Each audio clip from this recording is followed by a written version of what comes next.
Donc c'est le dernier cours sur le magnétisme, cours du 4 juin 2020, fin de l'enseignement, fin probable de l'enseignement en ligne.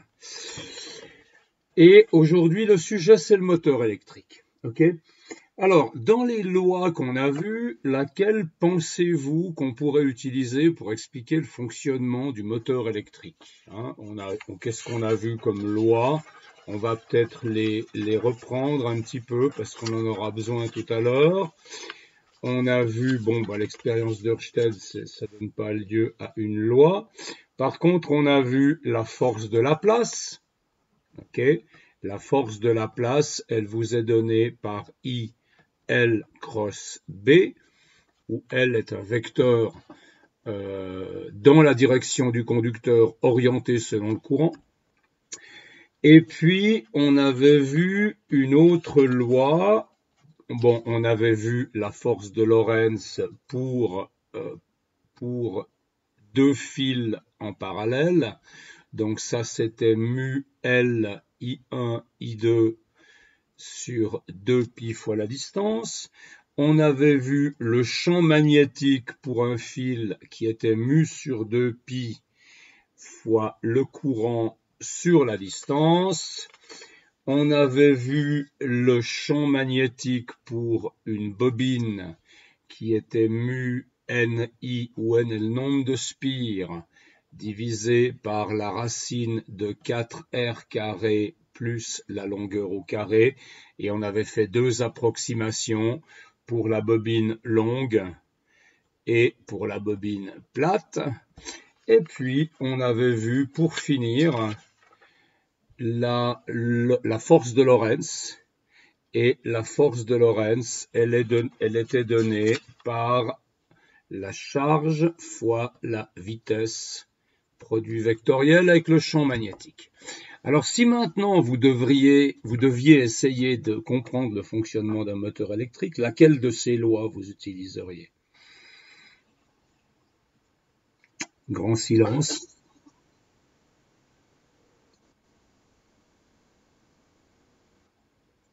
Oh là là, j'ai oublié de partager mon écran. Vous voyez, ça c'est Alzheimer, c'est l'âge. Ouvrez vos micros, s'il vous plaît. Allez, ouvrez les micros, j'ai besoin de vous entendre.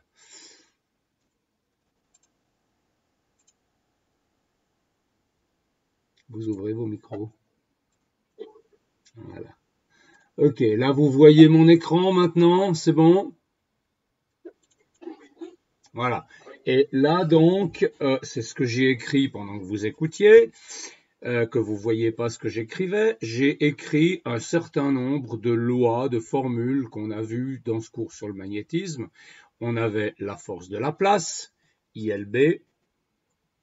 Ok, on avait la force de Lorentz entre deux conducteurs.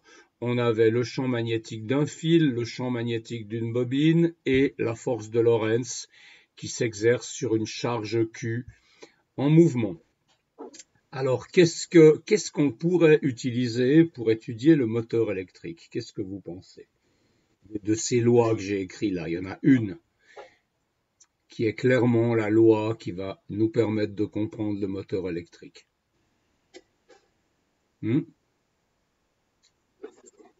Ouais, la force de Laplace, évidemment.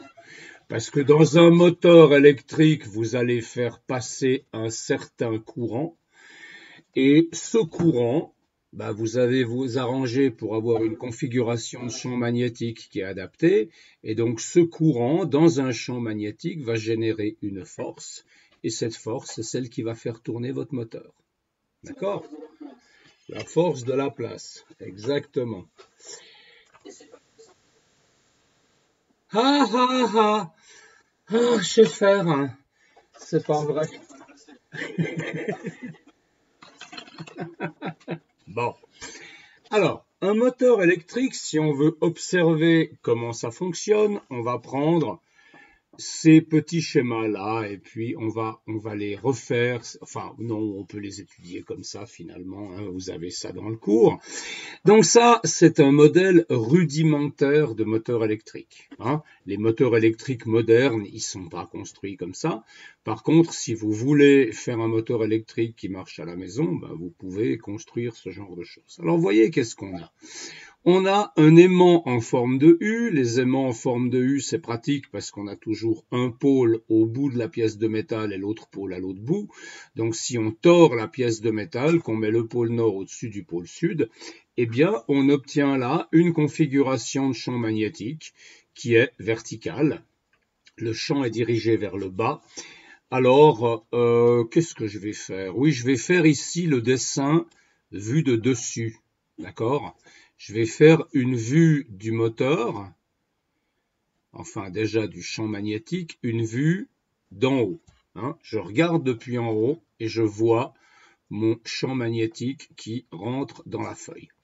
Et puis là, vous voyez qu'on a mis une boucle conductrice à l'intérieur du champ magnétique. Alors évidemment, on ne met jamais une seule boucle dans un moteur, on met plusieurs boucles, parce que vous l'avez vu avec ce qu'on a discuté avant, le nombre de boucles, par exemple là, ok, où est-ce que c'était? Le nombre de boucles, il va influencer le champ magnétique. Oui, ça c'est pour la création d'un champ magnétique. Mais je veux dire, si vous mettez une boucle ou 10 boucles, eh bien vous aurez un facteur 10, mais ça ne va pas changer le principe. Okay, donc on étudie une boucle de courant.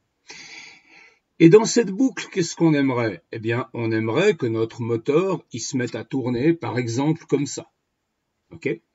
Alors, si on veut que le moteur se mette à tourner comme ça, qu'est-ce qu'il faut qu'on ait comme force sur le fil du haut? Ben, évidemment, la force, c'est le petit vecteur qui est indiqué là. Okay, il faut une force vers l'arrière si vous voulez. Mais quel est le sens du courant que vous devez avoir pour obtenir cette force-là? Hein? On va faire le dessin comme ça. Ce fil qui passe là, je vais le dessiner là.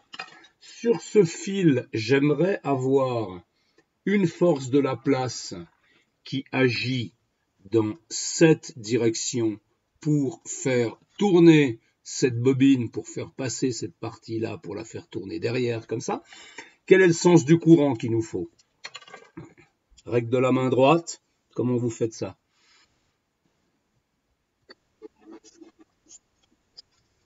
Alors, le majeur dans le sens du champ magnétique vers le bas.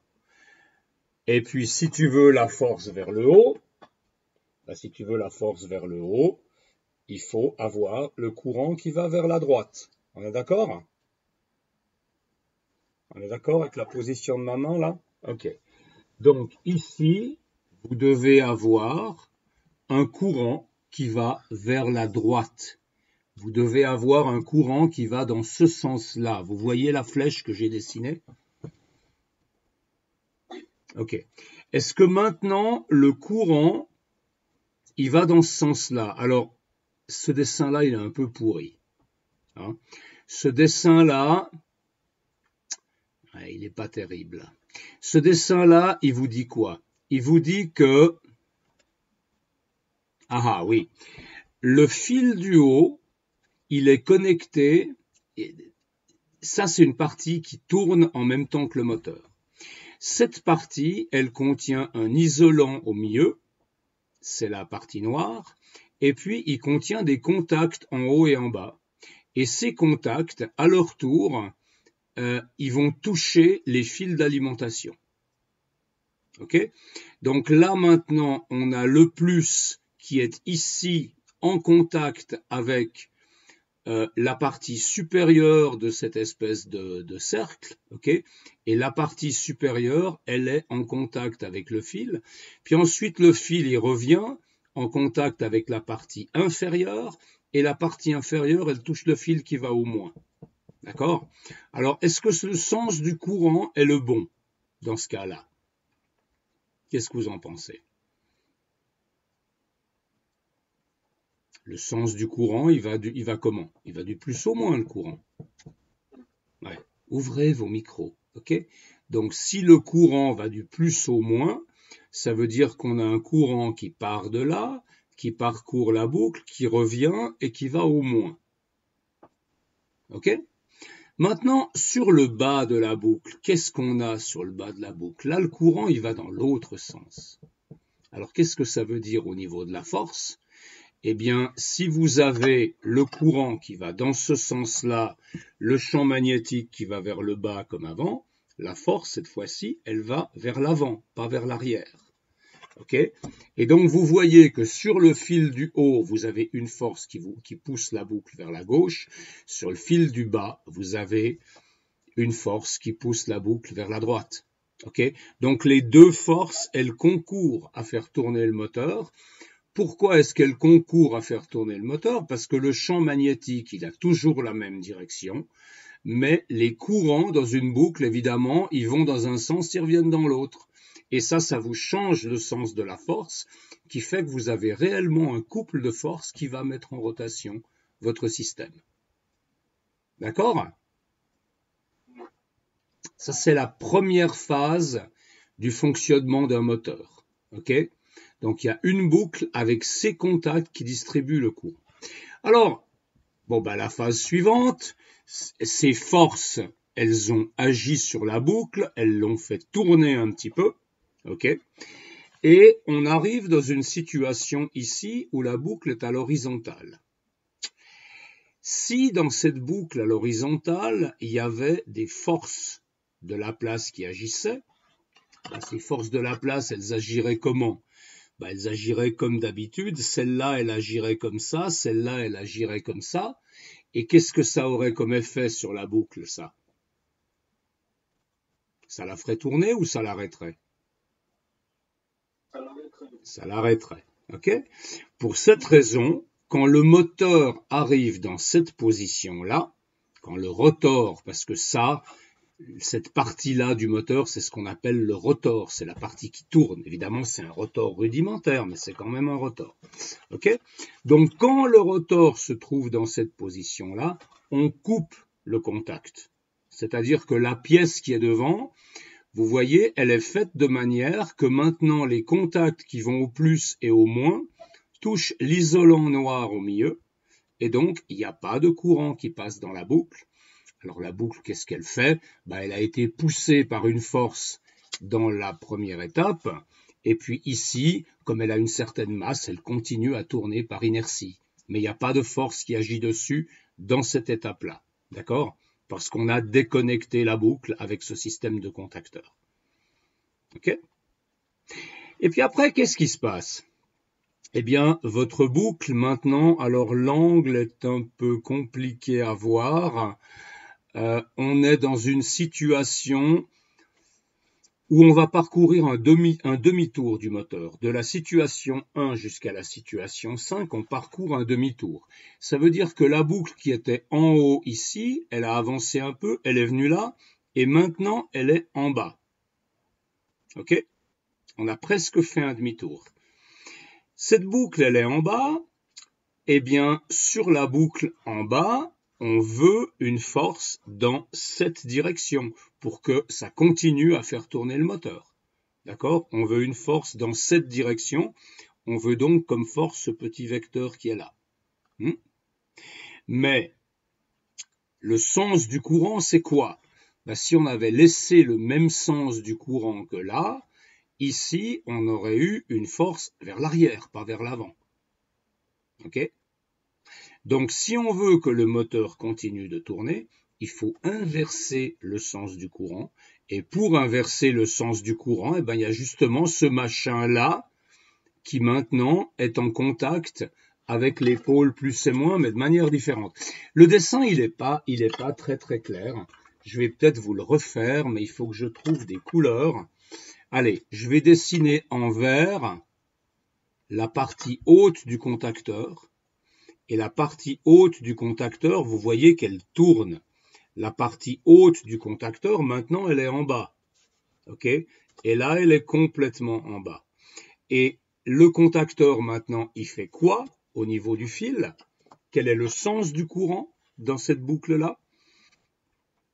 Hein, bah, le sens du courant, c'est toujours du plus au moins, mais le plus, il est maintenant en contact avec cette partie du contacteur. Okay, donc le courant, il va aller comme ça, et ici, bah, il va aller dans le sens opposé du sens qu'il avait là. D'accord? La partie haute de la boucle, elle ressentait une force vers l'arrière. Maintenant, quand elle arrive en bas du moteur, on a changé la polarité des contacts ici. Et donc, la partie basse, elle ressent une force vers l'avant, qui donc va continuer à faire tourner le moteur. Et puis là, je vous ai fait un demi-tour. Bah, c'est exactement la même chose sur le demi-tour restant. Okay, on s'arrange toujours pour distribuer le courant dans la boucle à l'intérieur du moteur, de manière que les forces concourent à faire tourner le système. Ok? Allô? Vous en foutez? Voilà. Alors maintenant, on va regarder, on va essayer de trouver des moteurs pour essayer de comprendre. Alors les moteurs, vous voyez mon écran là? Les moteurs électriques, ils ressemblent pas à ce petit modèle que je vous ai montré. Okay, les moteurs électriques, il y en a de toutes sortes. Si par exemple vous regardez celui-là, on va regarder un peu des déshabillés de moteurs électriques. C'est pas le même système, c'est un système plus compliqué. Oh putain, c'est pas possible. Qu'est-ce que c'est? Je peux pas arrêter ça. Mais c'est pas vrai. Mais pourquoi ça finit? Bon, bref, écoutez, je suis connecté à quoi comme réseau là? Ben, c'est bon pourtant. Bon, écoutez, on va réessayer. Ben voilà, là ça a marché. Ok, ce moteur-là, pardon, oui, oui, dis-moi, c'est bon? Alors, ce moteur-là, qu'est-ce que vous voyez comme différence entre ce moteur-là et le moteur qu'on vient de regarder dans le cours? Qu'est-ce que vous voyez comme différence? Il y a une grosse... Pardon? La bobine autour. Hein. On est bien d'accord que dans le moteur que nous, on a considéré le champ magnétique nécessaire à son fonctionnement était fourni par un aimant permanent. Ici, le champ magnétique, il est manifestement fourni par des électroaimants qui se trouvent autour du rotor. Le rotor, c'est la partie qui est là, qui tourne, et autour, vous avez un champ magnétique ou plusieurs champs magnétiques qui sont générés. Okay, c'est un système plus compliqué. Okay, maintenant, si on veut chercher d'autres exemples de moteurs, alors voilà, prenons celui-là qui est un magnifique déshabillé. J'espère qu'on verra bien. Voilà. Alors, qu'est-ce que vous avez? Vous avez le rotor qui est ici. Là, très honnêtement, je ne sais pas si c'est un rotor à aimant permanent, parce que vous voyez, vous pouvez aussi mettre l'aimant permanent dans le rotor et mettre les champs magnétiques dans le stator. Okay, c'est aussi possible. Il y a toutes sortes de possibilités. Et ce qui me fait penser à cette possibilité, c'est que ici sur le rotor, je ne vois pas le système de contacteurs qui permettrait de distribuer le courant. Donc ça pourrait bien être des aimants permanents dans le rotor. Mais pourquoi les moteurs de drone? Oui, on peut regarder les moteurs de drone. J'aimerais d'abord réussir à vous montrer les contacteurs. Ici, elle marche cette vidéo ou pas? Alors, mais ça c'est une vidéo qui marche ou pas? Non, elle marche pas. Bon, ok. Attends, j'essaye encore de trouver. Voilà, peut-être que là, on verra mieux. Alors là, là, vous avez un moteur. OK? Et là, effectivement, on va tout voir correctement. Donc, ici, vous avez quoi? C'est marqué aimant. Là, OK, c'est marqué aimant. Vous voyez donc que l'aimant, il est à l'extérieur du moteur. C'est des aimants, c'est des plaques arrondies d'aimants qui se collent à l'intérieur de la structure du moteur. OK? Et ici, vous voyez une version évoluée du du rotor, de la chose qui tourne. Nous, on a pris juste une bobine de courant dans un champ magnétique. Là, on n'a pas juste une bobine de courant, on a plusieurs bobines. Donc ça, c'est peut-être un moteur qui fonctionne en triphasé ou je ne sais pas exactement comment il fonctionne, mais on a une configuration d'aimant plus compliquée sur le rotor. Et puis ici, à l'endroit où le rotor tourne, hein, vous avez les roulements qui sont là. Ici, ça ne se voit pas très bien sur cette image, mais là, vous avez les contacts électriques. Et ces contacts électriques, ils vont apporter le courant dans ces bobinages, mais dans le bobinage qu'il faut alimenter à un moment précis de la rotation pour faire tourner le moteur. Okay? Et ces contacts, ils sont réalisés par ce qu'on appelle les charbons. Alors, vous voyez ces espèces de tiges carrées claires là, ok. Là c'est marqué charbon. Alors à l'intérieur de ces tiges, vous avez des éléments en charbon. Enfin, ça ressemble à de la mine de crayon en fait. Ok, c'est un excellent conducteur.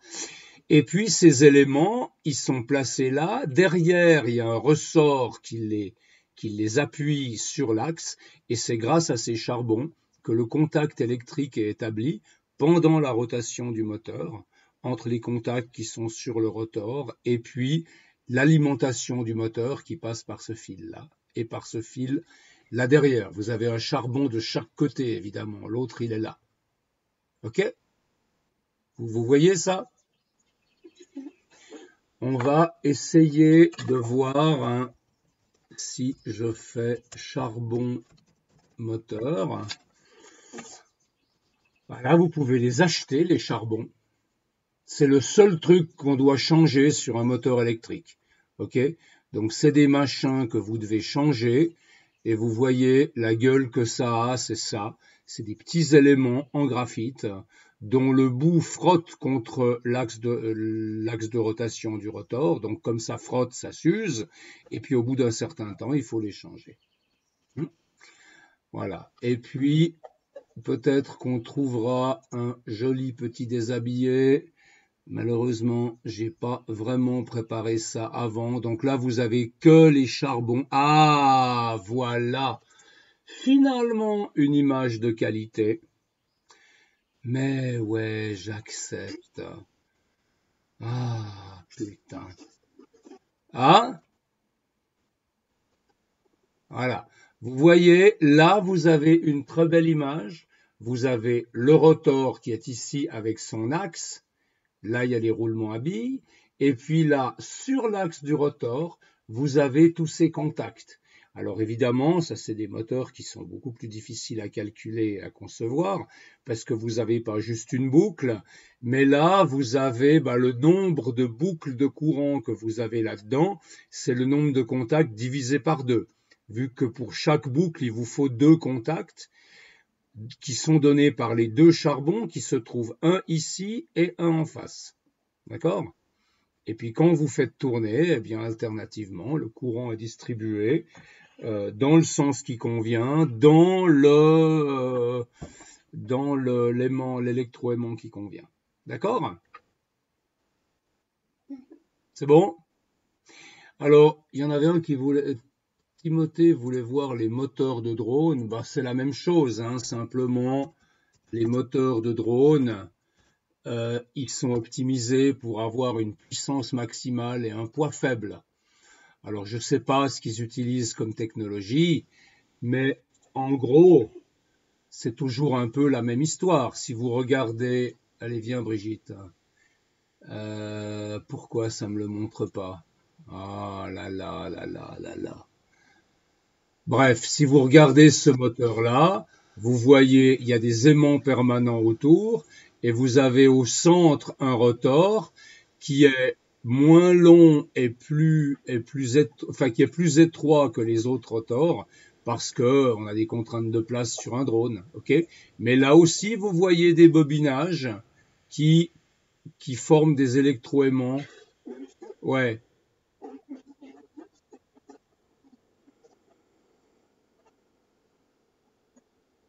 ouais. Comment, comment ça? Ici, tu veux dire dans le moteur que j'ai montré? Bon, écoute, je suis pas ingénieur, je suis physicien, moi. OK?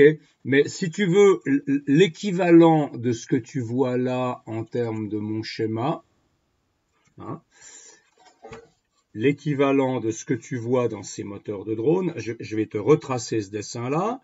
Donc là, tu as ton champ magnétique qui est vers le bas, et puis tu as ta boucle de courant qui est comme ça, ok, avec des contacts qui sont faits d'une certaine manière.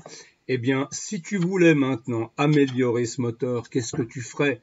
Bah, tu mettrais peut-être dans un plan horizontal à 90 degrés du plan dans lequel tu as la boucle existante, tu mettrais peut-être une deuxième boucle de courant là. Et comme ça, chaque fois que tu passes en haut, tu as une force, bah, tu vas doubler la force qui s'exerce sur ton rotor de cette manière. Ok? Donc l'idée dans un moteur réel, c'est d'avoir ces boucles de courant sur différents plans et chaque boucle de courant va donner lieu à une force quand elle passe à l'endroit où s'exerce la force. Okay, c'est un peu comme ça que je vois la chose. Donc tu augmentes le nombre de boucles de courant et puis voilà. Ok? Voilà, donc ça c'est le principe essentiel du moteur électrique. C'est pas très compliqué. Après, évidemment, si vous voulez faire des moteurs optimisés qui fonctionnent bien, etc., ça devient plus compliqué. Et vous avez toutes sortes de types de moteurs. Vous avez des moteurs à courant continu. Ce moteur-là, c'est un moteur à courant continu. Mais vous pouvez aussi imaginer que quand vous avez du courant alternatif, vous puissiez faire un moteur à courant alternatif, et peut-être que là, vous n'aurez pas besoin de distribuer le courant de cette manière, parce que le courant alternatif, lui, il change déjà de sens tout seul. Ok? Mais évidemment, le courant alternatif, il oscille à 50 Hertz. Donc, si vous utilisez ça, ça vous limite sur la vitesse de votre moteur. Mais bon, comme je vous le disais, je ne suis pas ingénieur, je ne peux pas aller beaucoup plus loin dans les moteurs, mais il y a toutes sortes de moteurs qui fonctionnent en courant continu, ou en courant alternatif, ou en courant triphasé. Vous savez ce que c'est le courant triphasé? Oui,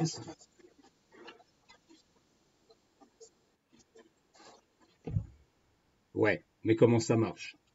Hein? Quand tu es en monophasé, donc le 220 qu'il y a dans les prises par exemple, ok, tu as un fil. Hein, ici, je sais pas, tu as, ta prise de 120 volts, et puis là, tu as ton moteur. Ok. Quand tu es en monophasé, tu reçois dans ce qu'on appelle la phase, c'est-à-dire le fil qu'il faut pas toucher quand on a les pieds mouillés et puis et qu'on est dans la salle de bain. Il y a un fil par lequel le courant entre guillemets arrive, hein, et puis l'autre fil, ça c'est la phase. Ok, et puis il y a l'autre fil qui est le neutre. Ok, vous connaissez cette différence? Le neutre, il n'y a jamais de courant dans le neutre. Vous pouvez le toucher, c'est pas grave.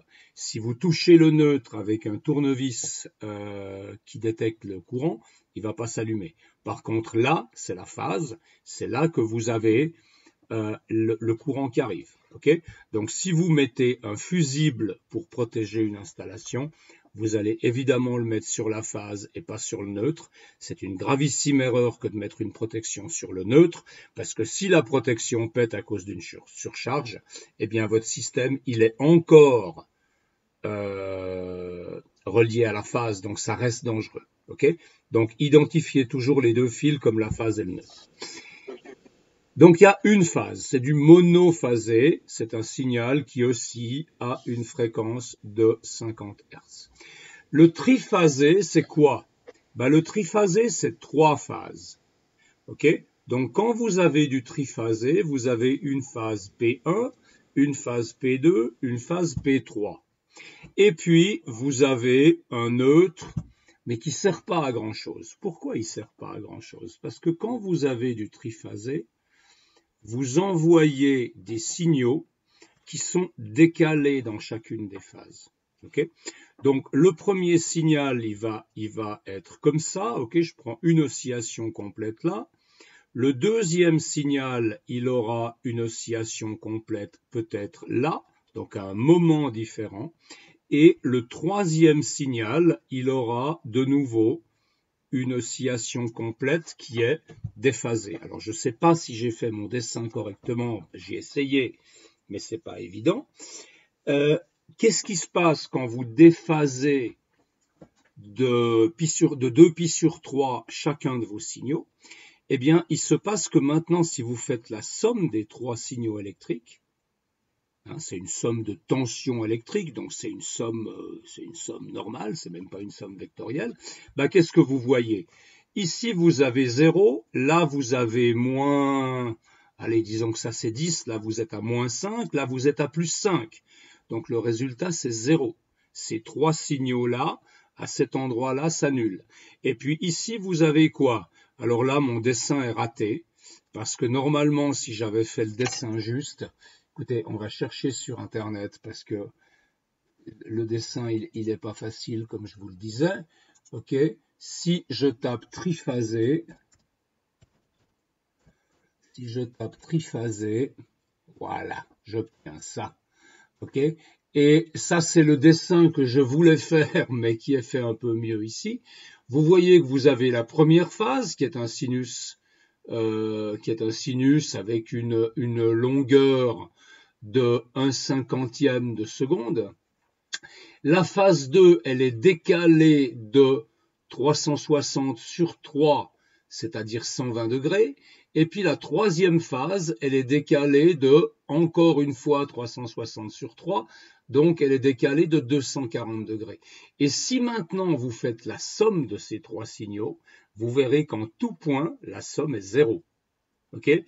Là, vous avez plus 0,8, plus 0, moins 0,8. Ici, vous avez plus 1, moins 0,5, moins 0,5. Ici, vous avez plus 0,5, plus 0,5, moins 1, etc. OK? Donc, l'intérêt du triphasé, d'abord, ça vous apporte 3 phases, donc vous pouvez faire tourner des trucs qui demande beaucoup plus d'énergie. En plus, le triphasé, ça se fait souvent à 380 volts, donc c'est de toute façon des électrons qui ont beaucoup plus d'énergie. Mais surtout, l'intérêt du triphasé, c'est qu'il n'y a rien qui revient. Parce que vos 3 phases, elles vont s'additionner, elles vont se mélanger, puis une fois qu'elles sont mélangées, le signal mélangé, c'est un signal qui est en gros 0 volts. Okay? Donc vous avez un fil pour le retour par sécurité au cas où il y aurait un problème, où il y aurait plus en raison d'un dysfonctionnement cette annulation des phases.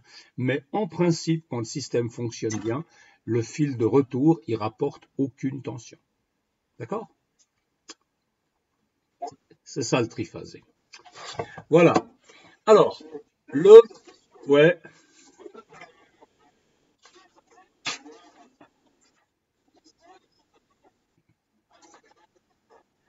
Ouais, alors du biphasé, mais j'ai jamais entendu parler de biphasé.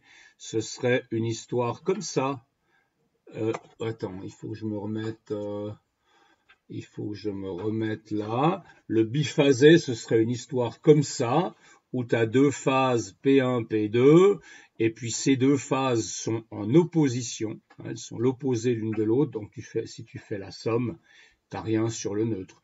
Honnêtement, j'ai jamais vu ça nulle part. Donc j'imagine qu'il y a des raisons pour lesquelles. Hein, toi, tu as vu ça? Ça, j'ai jamais vu. J'ai jamais vu, je sais pas. Ça doit pas représenter un avantage particulier.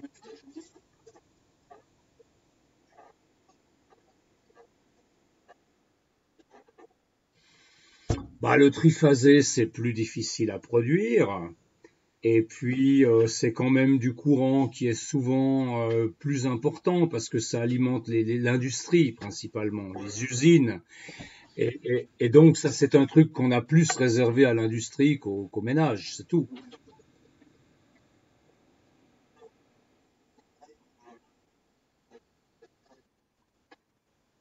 Bah, le triphasé, c'est de l'alternative. Honnêtement, j'en sais rien. Dans une centrale nucléaire, bah, justement, on y vient. Dans une centrale nucléaire, on produit comment le courant? Ok, ça c'est la question suivante. Hmm. La question suivante. Là, je vous ai montré comment, avec du courant, on fait tourner un moteur électrique. Maintenant, ce qui se trouve, c'est qu'un moteur électrique, si vous le faites tourner, si vous lui donnez de l'énergie mécanique en le faisant tourner, le moteur électrique lui-même va produire un courant par le même phénomène. OK? Parce que vous avez des fils qui se déplacent dans des champs magnétiques, ces fils contiennent des charges électriques, et donc ces charges électriques vont ressentir une force causée par le champ magnétique, et elles vont se déplacer à l'intérieur du fil. Donc quand vous prenez un moteur électrique et qu'au lieu de l'alimenter, vous le faites tourner, eh bien vous allez obtenir du courant. Et ça s'appelle une dynamo. Une dynamo, ça n'est rien d'autre qu'un moteur électrique qu'on fait tourner et qui produit du courant. Ok? Si on cherche maintenant dynamo, alors vous allez évidemment avoir la dynamo de vélo comme image, j'imagine. Ok, ça c'est la dynamo la plus connue. Ah oui, il y a un groupe de musique qui s'appelle Dynamo. Chaque fois, chaque fois je me bats avec ça. Voilà. Une dynamo, c'est quoi? Ben, une dynamo, c'est ça, par exemple. Ça, c'est une dynamo de vélo. Ça s'utilise plus trop depuis les LED, etc. C'était quand même intéressant, les dynamos de vélo, parce que ben, ça consommait rien, il n'y avait pas de piles, ça polluait pas. Hein. Par contre, le désavantage de la dynamo de vélo, il y en a un de vous qui a un vélo avec une dynamo? Hmm. Le désavantage de la dynamo, c'est que ça abîme un peu le pneu parce que ça appuie contre le pneu, parce que c'est le pneu qui l'entraîne.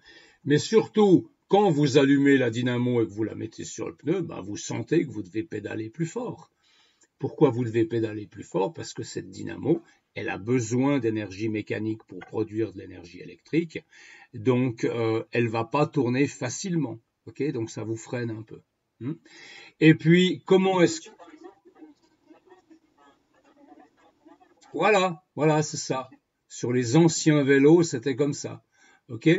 Et comment elle marche, cette dynamo? Ah, bon, lui, il nous a fait un truc avec une dynamo. Moi, c'est pas ça que je voulais. Ce que je voulais, c'était les images qu'on avait là, le déshabillé de la dynamo. Ben, c'est quoi le déshabillé de la dynamo? C'est la même chose, c'est un moteur. Prenez une dynamo, foutez-lui du courant dans les fesses, elle se mettra à tourner. D'accord? Prenez un moteur, vous le faites tourner, il va produire du courant. Et vous voyez qu'à l'intérieur, vous avez essentiellement la même chose. Vous avez des aimants autour et puis des bobinages de fil dans le rotor. D'accord? Et donc, le moteur et la dynamo, ce sont deux choses semblables, même identiques, sauf que les moteurs sont optimisés pour être des moteurs et les dynamos sont optimisés pour être des dynamos. Mais sinon, c'est le même principe. Vous voyez ici, on a même le petit dessin qu'on a fait tout à l'heure. Okay, il n'est pas orienté comme le dessin de tout à l'heure, mais ça revient au même. Est-ce que vous arrivez à m'expliquer cette animation avec ce qu'on a vu jusqu'ici?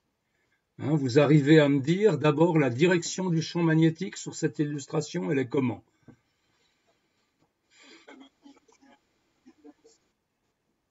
Le champ magnétique, les lignes de champ vont du nord au sud, donc effectivement, on a un champ magnétique assez uniforme qui est de direction horizontale. Okay. Si maintenant vous deviez interpréter ce qui se passe au niveau de ces flèches, c'est quoi les flèches à votre avis? Je ne sais pas très bien ce qu'elles représentent, les flèches. Ah,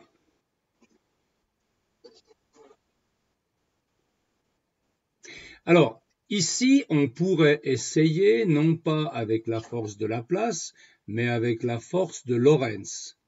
Hein, parce qu'on a des charges électriques, on va dire des électrons, qui se trouve dans le câble, par la nature des choses, parce que la matière contient des charges électriques et que les conducteurs ont une partie de ces charges électriques qui sont libres de se déplacer. Donc là, on est en train de faire tourner des charges électriques dans un champ magnétique.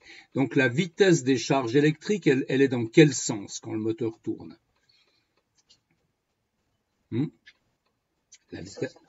La vitesse des charges électriques, elle est tangente à la trajectoire du fil. Okay? Donc on va essayer de reprendre ce dessin. On va essayer de reprendre ce dessin et essayer de comprendre. Comment ça, WavePad? C'est quoi cette histoire? Je suis planté de logiciel.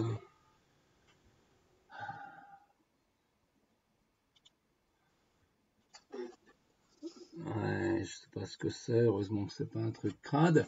Alors, on avait donc un champ magnétique horizontal comme l'a noté Timothée. Okay? Ça, c'est votre champ magnétique horizontal. Et puis, vous avez cet anneau de fil qui est là et qui tourne. Okay? Donc, les charges électriques, finalement, elles se déplacent comme ça, dans l'anneau qui tourne. On est d'accord? Ça, si vous voulez, c'est la partie plate de l'anneau qui est là, puis elle descend, elle tourne. Donc, si je me mets là, la vitesse de mes charges électriques, elle va être vers le bas. Alors, est-ce que vous pouvez maintenant me donner la direction de la force sur les charges électriques? C'est des électrons. Hein. Vous savez que la force de Lorentz, c'est QV cross B. Okay? Donc vous mettez votre index dans la direction de la vitesse des charges, vous mettez votre majeur dans la direction du champ magnétique et le pouce va vous donner la direction de la force sur une charge positive. D'accord? Donc nous, il faudrait qu'on prenne la direction opposée parce que les électrons, c'est des charges négatives. Donc on a ici le champ magnétique qui est vers la droite. Pardon, excusez-moi, c'est mon doigt, voilà, je suis en train de me tordre. Donc, on a le champ magnétique qui est vers la droite, on a la vitesse qui est vers le bas, la force, pour une particule positive, elle serait donc vers le haut, mais nous, on a affaire à des électrons, et donc la force, elle sera vers le bas. Ok? Ça veut dire que la force qui s'exerce ici, c'est une force qui s'exerce vers le bas. Alors maintenant, reprenons le petit exemple de moteur qu'on avait vu tout à l'heure, qui était un truc à peu près comme ça. Là, on avait l'aimant. Ici, on a l'autre aimant. Et puis, là au milieu, on a notre boucle de courant qui passe comme ça. Vous comprenez le dessin, ça va? Hein, il est un peu en perspective. Et donc, à cet endroit-là, qui correspond au dessin qu'on a fait là, à cet endroit-là, qu'est-ce qu'on a? On a le champ magnétique qui est dirigé vers la droite. On a la vitesse des électrons libres qui est vers le bas. Et donc, on obtient une force qui est vers l'arrière dans la direction du fil. On est d'accord? Sur les électrons. Sur les électrons. Ok? Ça veut dire que les électrons, ils tournent comme ça dans le fil, parce que là, on aura une force de sens opposé, vu que les électrons, ils vont dans l'autre sens. Hein. On a le champ magnétique qui est là, mais maintenant, ici, si là, la boucle descend, ici, elle monte. V. Ok? Et donc, dans ce cas-là, la force, elle va aller vers l'avant. Okay? Donc, on a une force qui pousse les électrons vers l'arrière ici, et puis une force qui tire les électrons vers l'avant. Donc, les électrons, ils vont aller, les électrons, ils vont du moins au plus, les électrons. Hein? Ça veut dire que le sens du courant, qui est l'opposé du sens des électrons, il devrait aller dans ce sens-là, du plus au moins. Alors maintenant qu'on a fait ce raisonnement brillant, soit je vais me casser la gueule, soit je vais triompher, parce qu'on va aller voir si ça correspond bien à ce qui est là. Eh ben non, mais ils sont peut-être plantés. Ah, attendez, qu'est-ce qui se passe? Non. Bon, alors je donne ma langue au chat. Moi je trouve la réponse inverse. Moi je trouve qu'on a le moins à droite et le plus à gauche. Alors, on va pas y passer 3 jours. Il y en a un des deux qui s'est trompé, c'est soit lui, soit moi. Ok, mais le principe, il change pas. Le principe, c'est que quand vous déplacez des charges dans un champ magnétique, eh bien, ces charges, elles vont être soumises à une force et cette force va les faire bouger. D'accord? Là, vous avez encore un détail des contacteurs. Enfin, non, c'est des contacteurs. Oui, oui, là, vous avez un détail intéressant. Vous voyez ici, vous avez les contacteurs et là, vous avez, ouais, je sais pas, la manière dont ils sont connectés au bobinage, apparemment. Hein. Vous voyez là, le contacteur, le contact, le conducteur qui part. Bon, bref. Et puis ici, l'ensemble du truc. Mais ce que vous voyez, c'est qu'une dynamo, c'est exactement la même chose qu'un moteur. Ça, c'est l'idée que j'aimerais que vous reteniez. D'ailleurs, si vous avez un petit moteur chez vous et un petit ampèremètre, eh bien, faites tourner le moteur et puis mesurez le courant. Vous verrez que vous aurez un courant qui sort. Il n'y a aucun souci à se faire là-dessus. Et avant, on parlait de centrale nucléaire. Alors, dans une centrale nucléaire, on utilise pour produire du courant ce qu'on appelle un alternateur. Un alternateur, c'est un nom qu'on donne à une grosse dynamo. Alors bon, oui, ça se donne aussi aux alternateurs de moteur. Ok, vous savez à quoi ça sert l'alternateur dans un moteur de voiture?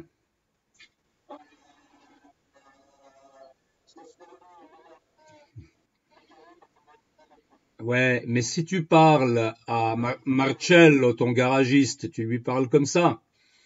Hein, qu'est-ce qu'il te répond, ton garagiste, quand tu lui demandes à quoi ça sert l'alternateur? Il te répond pas que ça transforme.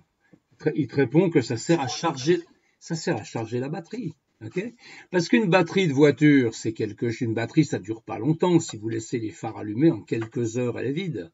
Mais par contre, quand vous roulez, il y a une partie de l'énergie mécanique de la voiture, du moteur, qui est transmise à l'alternateur, et l'alternateur produit du courant pour garder votre batterie chargée.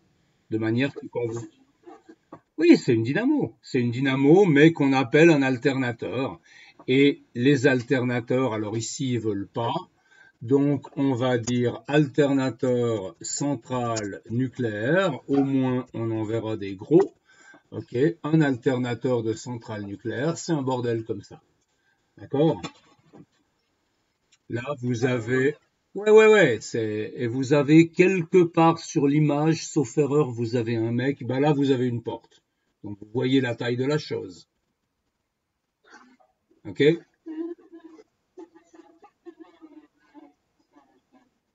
Alors, ça transforme le mouvement d'une turbine à gaz.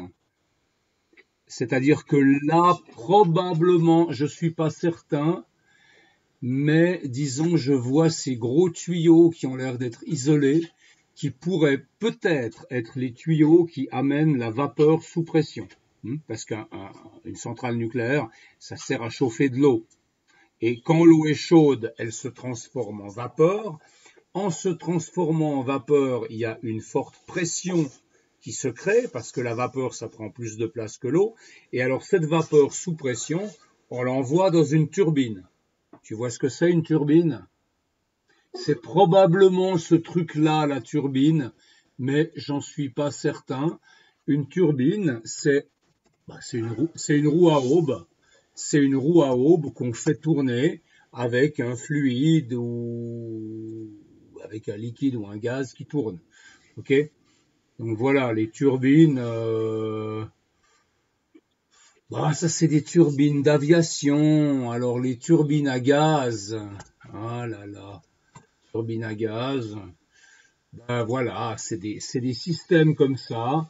Bon, ça c'est plus un réacteur d'avion, dans lequel vous avez des ailettes, et quand vous faites passer dedans un liquide ou un gaz sous pression, eh bien ça fait tourner la turbine. D'accord? Et si tu veux, ouais, si tu souffles sur un ventilateur, tu utilises le principe de la turbine, parce que tu vas faire tourner les pales. Ok? Alors, je peux vous montrer une turbine à eau peut-être, hein, ça vous parlera peut-être plus. Voilà, une turbine à eau, là on en a une, c'est un système de pales, et puis il y a l'eau qui rentre d'un côté, qui sort de l'autre, et ça fait tourner le système. Ok? Donc ça, c'est la manière de transformer de l'énergie thermique et cinétique de la vapeur produite par le cœur du réacteur en énergie mécanique de rotation. Et ensuite, cette turbine qui est mise en rotation par la vapeur, elle va entraîner un alternateur qui va produire de l'électricité. D'accord? Vous avez le schéma. Par exemple, ça, c'est le schéma pour un barrage. Vous avez de l'eau du barrage, vous avez une turbine. La turbine fait tourner un alternateur et l'alternateur produit de l'électricité. OK? Voilà. OK. Voilà. Donc ça, c'était pour l'histoire du moteur électrique et de la dynamo. Et puis, bon, pour la dynamo, si vous voulez lire, vous avez tout le principe indiqué ici, mais c'est la même chose, ok? Maintenant, au lieu de dire que en mettant un courant dans le fil subit une force, on dit que le champ magnétique fait subir aux électrons une force de Lorentz, et cette force de Lorentz entraîne le déplacement des électrons, donc un courant électrique. D'accord? Et de nouveau, vous avez besoin d'avoir ce système de switching là, de manière que votre courant est toujours dans le même sens, à moins que vous vouliez produire du courant alternatif, ce qui est une autre histoire. D'accord? Ok, allez, on se fait un petit peu ces exercices. Quelle heure il est? 14h15. Ouais, ça va. Ok. La règle de tire-bouchon. Alors, il y en a, et c'est surtout les alcooliques, qui préfèrent la règle du tire-bouchon à la règle de la main droite. Ceux qui aiment la règle de la main droite, c'est les branleurs. Ceux qui aiment la règle du tire-bouchon, c'est les alcoolos. Excusez-moi, c'est le dernier cours. Alors, qu'est-ce que c'est que la règle du tire-bouchon? La règle de tire-bouchon, elle vous permet de déterminer dans quel sens va la force F, mais d'une manière différente. Si vous faites tourner un tire-bouchon dans le sens que, c'est pas très bien écrit, que le vecteur I se rapproche du vecteur B, alors le sens de déplacement du tire-bouchon indique l'intensité de la force. Très bien. Prenons un courant ici, orienté dans une certaine direction. Prenons un champ magnétique dans la direction perpendiculaire. Là, je suis dans le plan horizontal. OK? Pour aller du vecteur I au vecteur B, je dois tourner dans ce sens. Maintenant, si je prends un tire-bouchon et je le tourne dans ce sens, il monte ou il descend le tire-bouchon?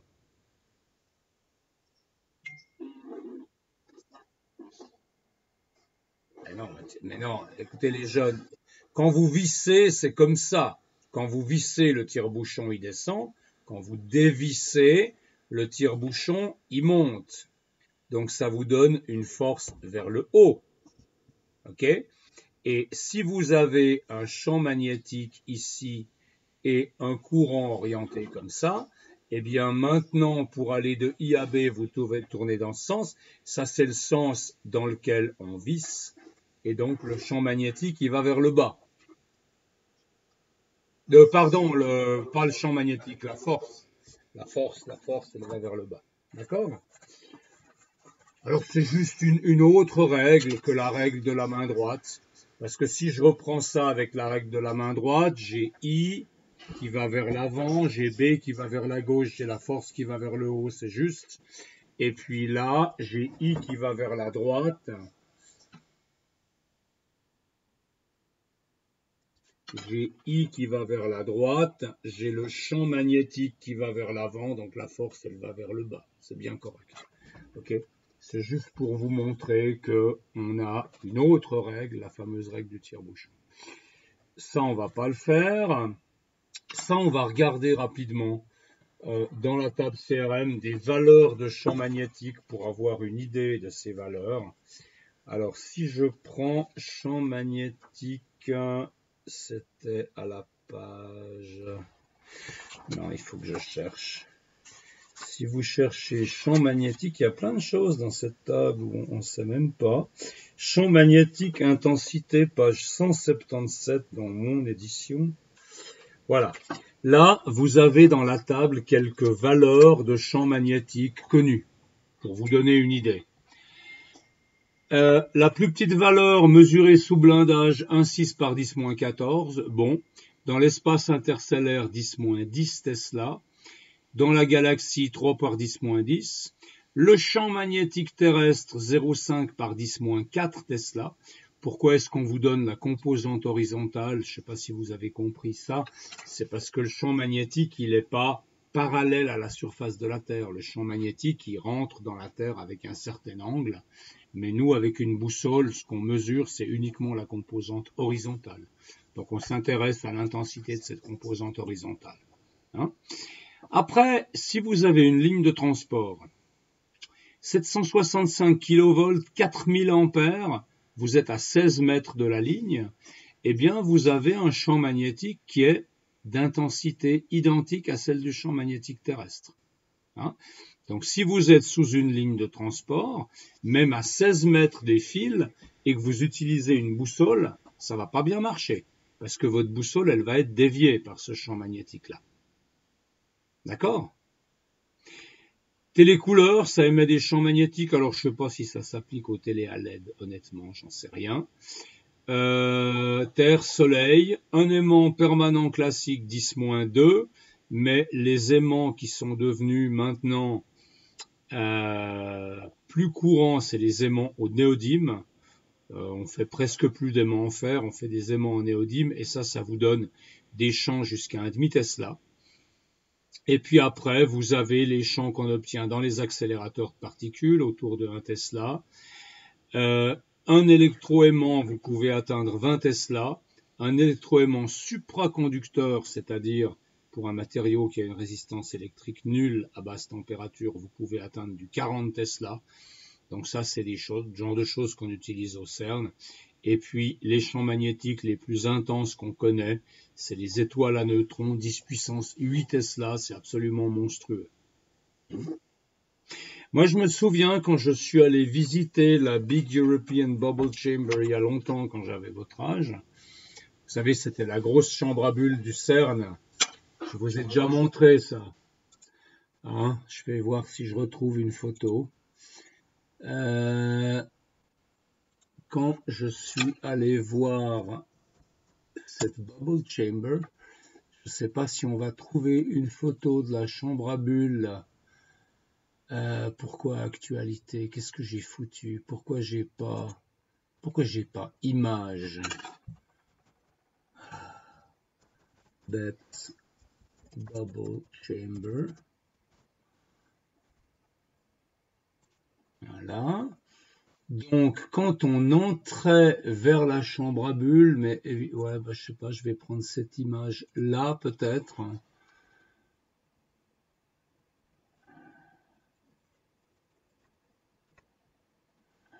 Bon, vous voyez que c'est pas une petite installation.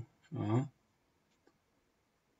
La chambre à bulles, elle fait plusieurs mètres de haut, puis là, vous avez une espèce d'escalier, là, vous avez des gens, vous voyez un peu.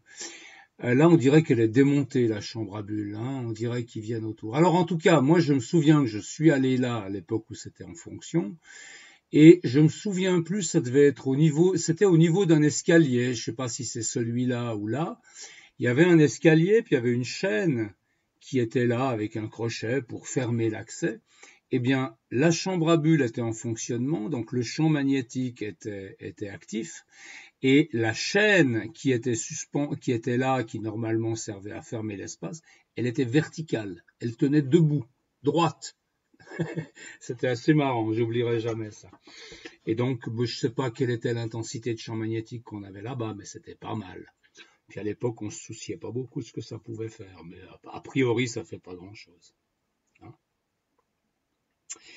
Bon, alors, petit exercice calculatoire, le 4. Vous voulez bien essayer de le faire? il s'agit de chercher la formule dans le cours et de l'appliquer. C'est rien de dramatique, mais essayez de le faire, s'il vous plaît, pour faire rentrer un peu tout ça. Vous avez deux fils parallèles traversés chacun par un courant de 1 ampère. Ils sont à une distance de 1 mètre l'un de l'autre et leur longueur, elle est aussi de 1 mètre.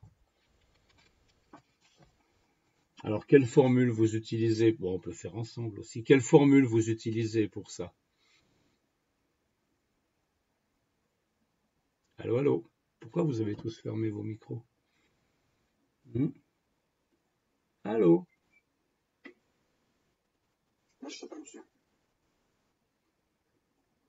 Bah, il faut chercher dans le cours la formule pour la force entre deux fils parallèles, que je vous ai parachuté parce qu'on n'a pas le temps de dériver tout ça. Ok, mais ici, attendez, je vais mettre ça un peu plus haut. Voilà, ici, vous avez la formule qui vous donne la force de Lorentz entre deux fils parallèles. Donc, c'est mu L I1 I2 sur 2 pi D. D'accord? Mu L I1 I2 sur 2 pi D. Donc, la force, c'est mu L I1 I2 sur 2 pi fois la distance. Alors mu, c'est la constante de perméabilité magnétique du vide, c'est 4 pi fois 10 moins 7, ça c'est une valeur fixe.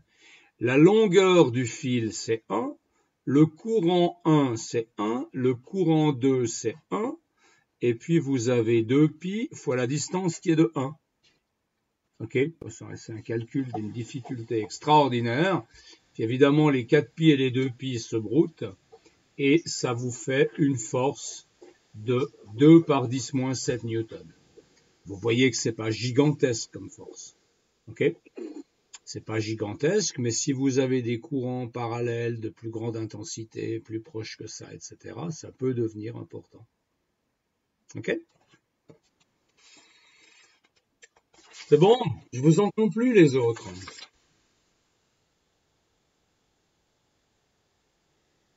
Ok. Alors maintenant, on en est à la direction de la force quand les deux courants vont dans le même sens ou quand les deux courants vont dans des sens opposés. Donc là, j'aimerais que vous me fassiez le raisonnement. Genre Max, tu veux me faire le raisonnement là? Pour la direction du courant dans ces deux cas, la direction de la force, pardon, dans ces deux cas? Max? Hein? Ouais? Bon, oui, pourquoi pas toi? Ah ouais. Tu as un courant qui va vers le bas. Donc le champ magnétique, il va être comment? Il va être comment ton champ magnétique? Il va être tangent à un cercle autour de ton conducteur. Tu mets le pouce dans la direction du courant, ça tourne comme ça. Ok? Donc tes vecteurs champ magnétique, bah ici tu as un vecteur qui va sortir, là tu as un vecteur champ magnétique qui va rentrer dans la feuille. D'accord? Maintenant, la force ici, elle est dans quelle direction?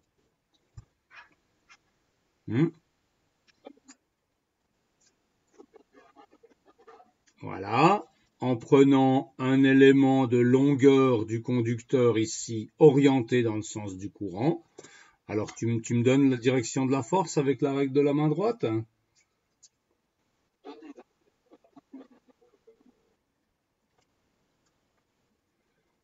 Enfin, tu peux aussi préférer la règle du tire-bouchon, mais je ne sais pas si tu préfères l'alcool ou autre chose.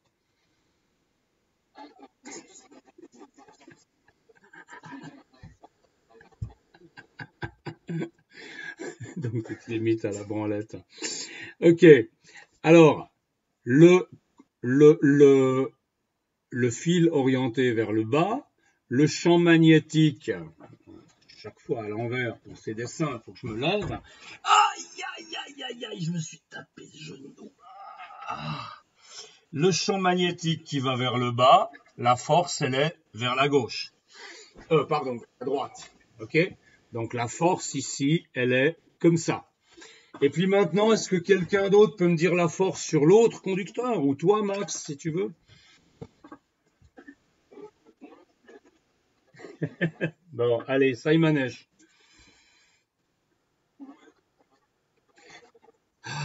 Alors, Lucas. Alors, Lucas, tu as un fil qui va vers le bas. Donc, la direction, donc ton champ magnétique, il aura quelle gueule? Hein, tu commences par tracer un cercle ici. Et si ton courant est vers le bas, ton champ magnétique, il va tourner comme ça. Donc là, il va sortir. OK? Tu vois que sur ce fil-là, le champ magnétique, il rentre, alors que sur ce fil-là, le champ magnétique, il sort, tout simplement parce qu'on est de l'autre côté de la boucle, bêtement. OK? Donc le champ magnétique, là, il sort. Alors maintenant, la force, elle va comment? Ton élément de conducteur, il va vers le bas. Donc tu as le L comme ça, le champ magnétique vers le... Attends, je dis pas de conneries. Ah non, pardon, le champ magnétique, il va vers le haut ce coup-ci. Donc tu as ton courant, ton conducteur orienté vers le bas. Tu as le champ magnétique vers le haut. Donc la force, elle va vers la gauche. Okay? Donc quand les courants sont parallèles dans les deux fils, vous avez une force qui rapproche les deux fils, c'est attractif. Et puis, quand vous avez deux fils avec des courants qui sont dans des directions différentes, eh bien, vous avez répulsion. Pourquoi? Parce que pour le premier fil, c'est la même chose. Hein? Ouais. Tu vois, le premier fil, c'est la même chose que le A, je l'avais fait en vert, celui-là. Ouais, bref, c'est égal. Ce fil-là, il donne lieu à un champ magnétique qui sort ici. Okay? Mais maintenant, l'élément de courant, l'élément de longueur orienté dans le sens du courant, il est vers le haut. Donc, si on a un champ magnétique qui sort et un élément orienté vers le haut, eh bien, on a une force vers l'extérieur. Et puis là aussi, je vous laisse refaire le raisonnement, on aura une force vers l'extérieur. Donc, deux fils, si vous faites courir des courants parallèlement, ils vont être attirés l'un vers l'autre. Si vous mettez des courants de sens opposé, ils vont se repousser. OK? Ça marche? Un exemple de ce genre de choses, parce que c'est clair que s'il y a des forces qui agissent sur les conducteurs, il y aura aussi des forces qui agiront sur des électrons, etc. Une chose qui est au niveau de la vie courante, je ne sais pas si je vous l'ai déjà dit, qui est assez renversante, c'est que si vous prenez une rallonge, une grande rallonge, une rallonge de jardin de 25 mètres, 50 mètres, ok, et que vous essayez d'alimenter votre tondeuse électrique avec ça, si votre rallonge est enroulée, ça ne marche pas, ou ça marche très mal, parce que vous avez un effet de bobine, vous avez une auto-induction du courant sur lui-même qui va s'opposer au passage du courant, et donc votre rallonge, elle fonctionnera très mal, vous aurez une résistance élevée. Et si vous voulez que votre rallonge marche bien, eh bien, il ne faut pas la laisser enrouler. Vous pouvez la mettre en tas n'importe comment, ça va très bien, parce que les effets s'annulent. Mais si elle est enroulée sous forme d'un joli rouleau compact, votre rallonge, elle ne fonctionne pas. Vous pouvez essayer chez vous avec une rallonge si vous voulez, mais il faut qu'elle soit assez longue. Ok, exercice 6, c'est un petit exercice tout simple pour vous faire calculer le champ magnétique à 10 cm d'un fil traversé par un courant de 5 ampères. Ok, alors on va prendre la formule pour le champ magnétique d'un fil, c'était ici, pardon, à la page 7, ok, mu sur 2pi, I sur D. Si vous vous trouvez à une distance D d'un fil électrique dans lequel passe un courant I, vous êtes dans un milieu caractérisé par une perméabilité magnétique mu, La valeur du champ magnétique est donnée par ça. Alors, mu sur 2pi, I fois D. Okay, le champ magnétique, c'est mu sur 2pi, I sur D. Pas fois D, j'ai dit fois D. Okay, bon, et bien alors, on a un champ magnétique, on cherche le champ magnétique à 10 cm d'un fil, ok. Donc ici, le D, ce sera 0,1 mètre, 10 cm, mais que je mets en mètres. Traversé par un courant de 5 ampères, l'ampère c'est une unité MKSA, c'est bon, on le met comme ça. Et puis ici, on a mu. Alors vous vous souvenez que dans l'air, le mu, c'est le même que le mu dans le vide, ok. Donc ça, c'est 4pi par 10 moins 7 sur 2pi. Ok? Et ça vous donne une intensité de champ magnétique qui est de quoi? Les pi se broutent, le 4 et le 2 se broutent, il reste un 2. 5 divisé par 0,1, ça fait 50. Et puis, 50 fois 2, ça fait 100. Ok? Et j'ai dit une connerie parce que j'ai oublié le 10 moins 7. Donc ça fait 10 puissance 2 par 10 puissance moins 7. Ça fait 10 puissance moins 5 Tesla. D'accord? C'est le champ que vous obtenez à 10 cm d'un fil dans lequel passe un courant de 5 ampères. Maintenant, qu'est-ce qui vous dit cet exercice? C'est que si vous êtes dans du fer doux, alors le fer doux, c'est du fer sans carbone, j'imagine. Je ne sais pas exactement ce que c'est le fer doux. Vous voulez qu'on regarde? J'ai pas la définition en tête. Et puis il y a une classe d'EDF, je passerai comme ça dessus à pieds joints. Mais avec vous, je veux qu'on regarde. Alors le fer doux, oui c'est ça, gentle iron. Mais.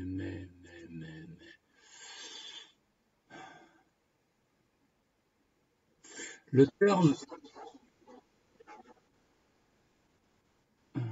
Alors, on va voir. Hein. Le terme fer doux désigne à la fois le fer et l'acier doux, mais j'ai toujours pas compris ce que ça veut dire doux. La principale propriété de ce fer est qu'il s'aimante facilement et perd rapidement sa capacité d'aimantation une fois qu'il n'est plus soumis à un champ magnétique. Alors voilà, le fer doux, c'est donc un matériau qui n'est pas ferromagnétique, c'est un matériau qui va augmenter le champ magnétique si vous le mettez dans une bobine. Mais dès que vous arrêtez le champ magnétique, l'aimantation cesse. Donc c'est parfait pour faire un électroaimant, parce que vous ne voulez pas que quand vous faites votre électroaimant, qu'une fois que vous l'avez utilisé, l'aimant reste aimanté ensuite en permanence. Okay, donc c'est un matériau favorable pour l'aimantation, mais qui ne garde pas d'aimantation permanente. Okay, et si vous êtes dans du fer doux, bah c'est quoi la valeur pour le fer doux? La valeur du mu pour le fer doux, on a vu que c'était 2000 fois la valeur du mu dans le vide. Ok. Donc, attendez, il faut que je revienne sur mon écran. Voilà. Donc, dans du fer doux, ça c'était le A dans le vide, dans du fer doux, le mu, ce sera le mu du fer doux sur 2pi fois I sur D. Et le mu du fer doux, c'est 2000 fois le mu du vide. Donc ça va tout simplement multiplier le résultat là par 2000. On va pas refaire les calculs. Okay, donc si vous faites 2000 fois 10 moins 5 Tesla, eh bien, ça vous fait quoi? Ça fait 2 par 10 moins 2 Tesla. Donc, si vous êtes dans un milieu qui est magnétiquement perméable, vous allez avoir un champ beaucoup plus intense près de votre conducteur. Et puis, dans de l'acier, eh bien, pour l'acier, le mu, il vaut, qu'est-ce que c'était? 150 fois le mu 0. OK. Donc, dans de l'acier, vous aurez un mu acier sur 2pi fois I sur D. Et donc ça vous fera 150 par 10 moins 5 Tesla, c'est-à-dire 1,5 fois 10 moins 3 Tesla. Ça, c'est des choses que vous verrez en 4e année dans le détail. Quand vous construisez une bobine, qu'est-ce que vous mettez à l'intérieur de la bobine comme matériau magnétique? Et selon ce que vous mettez, le champ résultant à l'intérieur de la bobine peut prendre des valeurs très différentes. Vous pouvez renforcer le champ, vous pouvez l'affaiblir. C'est un peu la même chose que dans un condensateur. Hein. Dans un condensateur, vous pouvez aussi mettre un matériau au milieu qui va modifier les caractéristiques du condensateur. Par exemple, la capacité d'un condensateur, qui est donnée par la charge qu'il peut prendre divisée par la tension que ça génère à ses bornes, eh bien, vous pouvez modifier la capacité d'un condensateur en mettant à l'intérieur du condensateur un matériau particulier qu'on appelle diélectrique, qui va permettre au condensateur de bouffer plus de charge en donnant lieu à la même tension à ses bornes. Okay? Et si vous avez plus de charge pour la même tension, vous augmentez la capacité. Donc ça, c'est un jeu qu'on joue avec tous les composants électroniques. On met des milieux particuliers à l'intérieur de ces composants pour en modifier les propriétés. OK? Vous êtes encore là? Oui? OK. Bien, qu'est-ce qu'on a encore? On en a encore 3. Allez, dessiner le sens du champ magnétique dans le cas où la direction du courant est perpendiculaire à cette feuille et sort de celle-ci. Dessiner le sens du champ magnétique. Alors, j'ai un courant qui sort comme ça. Okay, c'est un courant orienté, on va dire. Okay, et le courant, il monte, il sort. Et ce qu'on veut que vous fassiez, c'est dessiner le champ magnétique. Alors, si je veux dessiner le champ magnétique, là, je fais comment pour le représenter? Qu'est-ce que vous en pensez?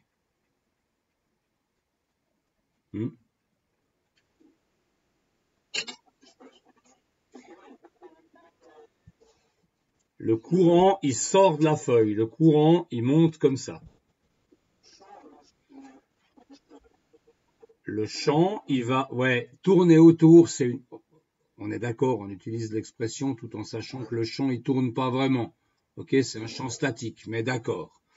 Ok, donc ce que tu vas faire pour représenter ton champ, c'est que tu vas commencer par tracer des cercles concentriques autour du conducteur. Hein, c'est clair que le champ, il existe partout. Alors bon, c'est concentrique tant que ça peut. Ok. Et puis la règle de la main droite avec le pouce orienté dans le sens du courant, ça me dit que le champ magnétique, il entre guillemets tourne dans ce sens-là. Ok. Donc ça veut dire que là, on aura un champ magnétique tangent au cercle. Évidemment, il y a un vecteur comme ça en chaque point du cercle, hein, mais je ne vais pas dessiner en chaque point. D'accord? Et puis si vous allez un peu plus loin, ben, le champ magnétique il sera poil plus faible. Donc on va faire des vecteurs poil plus courts. OK? Et puis si vous allez encore plus loin, ben, le champ magnétique il sera encore plus faible. Mais il aura toujours ce même aspect de champ tangent à des cercles centrés sur le fil. OK? Et ça, c'est évidemment valable sur toute la longueur du fil.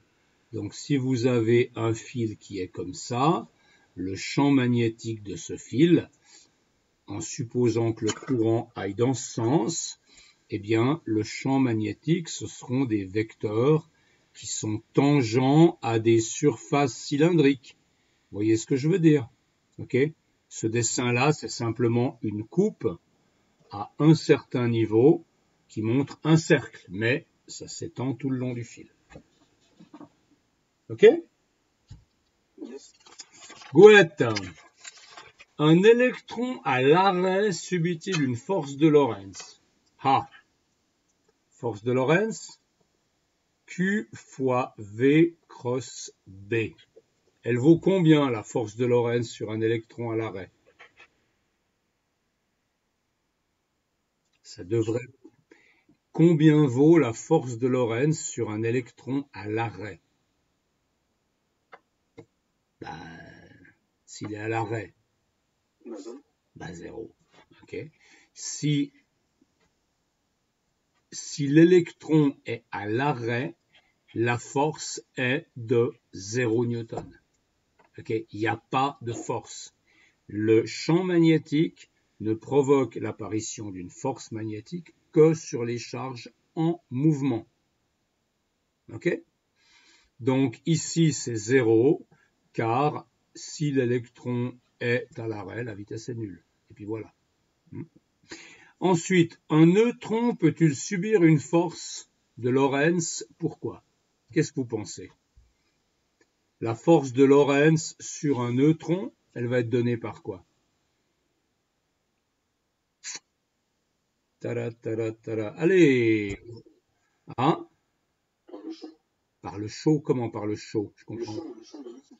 Oui, mais combien elle vaut la force? Regarde la formule. Un neutron, ça a quelle charge? Ah, voilà, il a une charge nulle. Donc le neutron ne ressent pas de force de Lorentz. C'est pas pour rien qu'au CERN on accélère des protons et des antiprotons, et pas des neutrons et des antineutrons.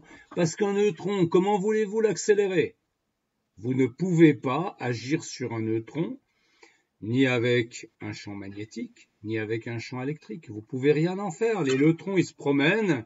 Vous pouvez faire des tuyaux réfléchissants. C'est comme ça qu'on fait des expériences avec les neutrons. On les met dans des tuyaux et puis ils se promènent tranquillement. Mais sinon, on ne peut pas faire grand-chose des neutrons. Okay?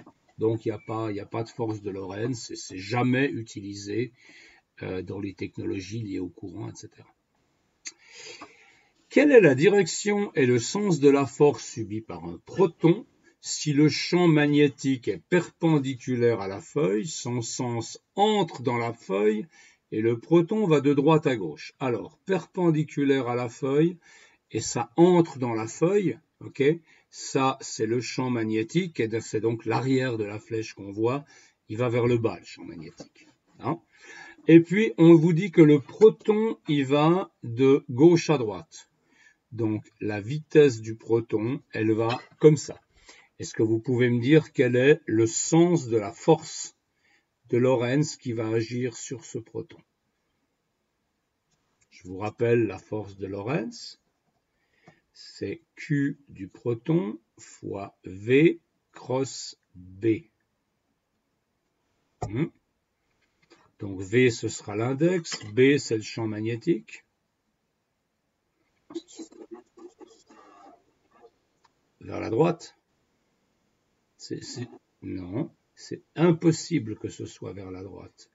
Parce que tu as ici un produit vectoriel, et donc le résultat du produit vectoriel, la force, sera perpendiculaire à la fois à la vitesse et au champ magnétique.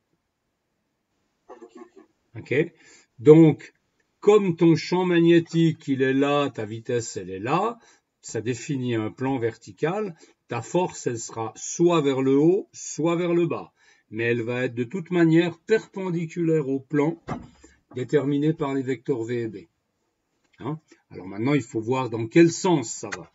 Donc la vitesse, elle va vers la droite, le champ magnétique, il va vers le bas, ok, et donc la force sur une particule de charge positive comme un proton, dans ce cas-là, la force de Lorentz ira vers le haut.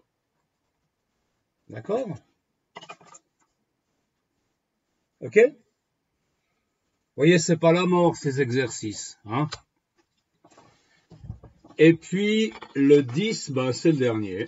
Le 10, un proton se déplaçant parallèlement à un champ magnétique subit-il une force de Lorentz? Qu'est-ce que vous en pensez? Vous avez un champ magnétique comme ça, vous avez une vitesse comme ça. Est-ce que ce proton ressent une force?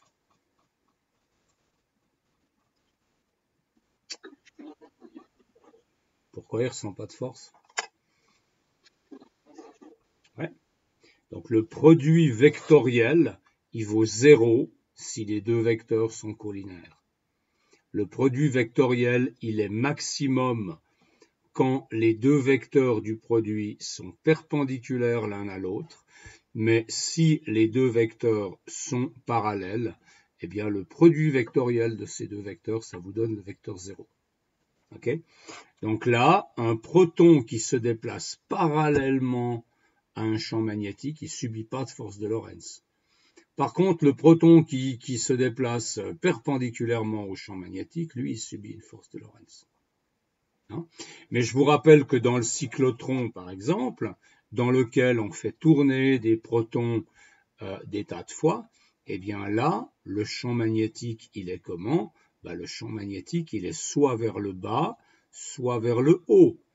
Ce qui nous arrange bien, parce qu'on le crée avec un bobinage qui tourne là autour. Okay, donc le champ magnétique, il sera perpendiculaire au plan du bobinage, il sera vers le haut ou vers le bas. Et alors dans ce cas-là, quand vous avez un proton qui se déplace à une certaine vitesse, eh bien vous aurez une force, et quelle que soit la direction de la vitesse, vous aurez toujours une force, parce que quelle que soit la direction de la vitesse dans ce plan, elle sera toujours perpendiculaire au vecteur champ magnétique qui lui va vers le bas. D'accord?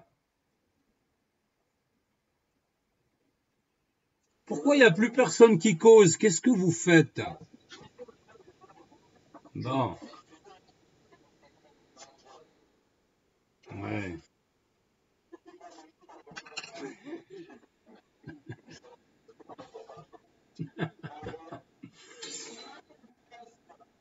Ma pauvre Clémentine, t'as passé une année difficile hein, avec cette équipe.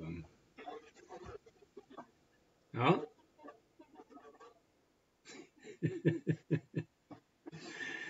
Voilà.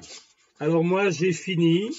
C'est bon. J'ai fait ce que je voulais faire avec vous. Je suis assez content parce qu'on a vraiment réussi à faire tout le programme de troisième et de deuxième. Donc en principe, vous devriez être bien préparé pour l'année prochaine. J'imagine que l'année prochaine, tous les profs vont faire un peu une reprise des notions vues pendant le confinement.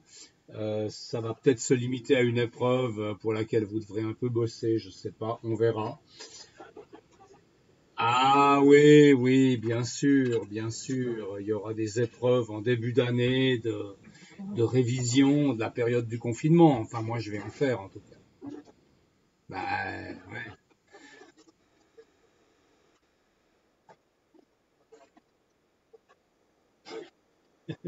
Non, pas-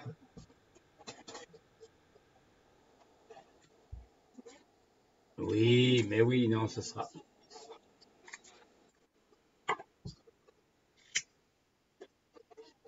Bon, écoute, je sais pas exactement comment ça se passera. On verra bien. Hmm.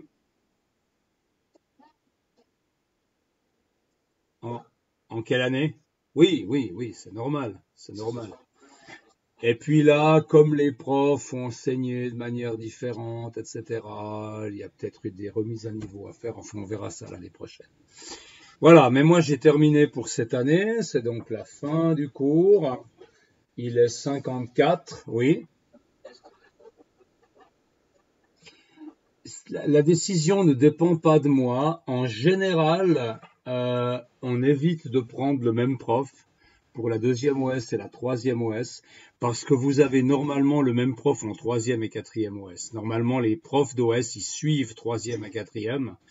Donc là, si je vous suivais de deuxième en troisième, ça vous ferait 3 ans avec moi et on n'est pas sûr que vous puissiez supporter, quoi. Mais, hein? Non, non, moi ça va. Mais si vous voulez ça, il faut vous adresser au doyen. C'est pas moi qui vais aller demander au doyen, ça se fait pas, quoi. Donc si vous voulez aller demander à Cyril Sbinden de m'avoir, vous pouvez, mais moi je vais pas m'en occuper. Hein. Ouais,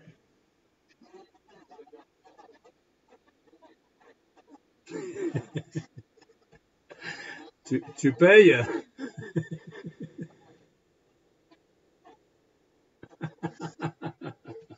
Elle t'embête, ta sœur, elle est pas gentille.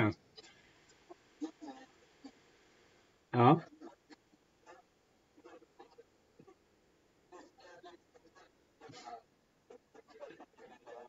Ouais. Ouais, tu veux que je la sac en fait, c'est juste ça, quoi.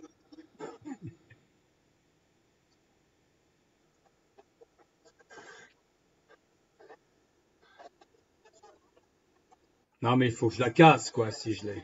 Faut-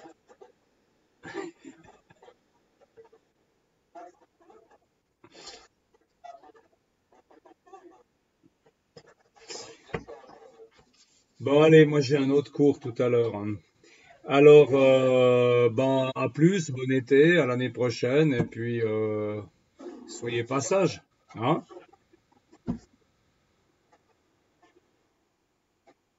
Si je télécharge quoi? Un quoi? Ah oui, ce que tu m'as dit hier, redis-moi, c'était quoi? P-O-P, Smoke. La chanson, c'est quoi? Et c'est crade? Ah, ok, d'accord. Grappe sale. Ouais.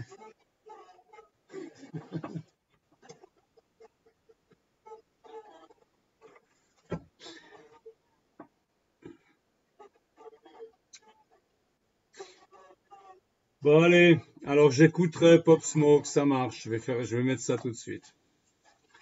Ok. Merci. Vous aussi. Bonne journée. Au revoir. Au revoir. Au revoir. À vous aussi.